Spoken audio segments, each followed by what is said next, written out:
வச்ச கவிதை இந்த நேசம் இப்பிறப்பும் எப்பிறப்பும் தொடரும் இந்த பாசம்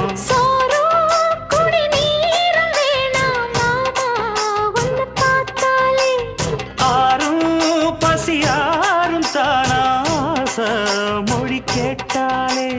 ஒன்ன பிரிஞ்சிருக்க தன்னந்தனிச்சிருக்க அம்மம்மாடி அப்பப்பாடி என் மனசு ஒத்துக்காது செந்தூர பாண்டிக்கு ஒரு சோடி கிளி கூட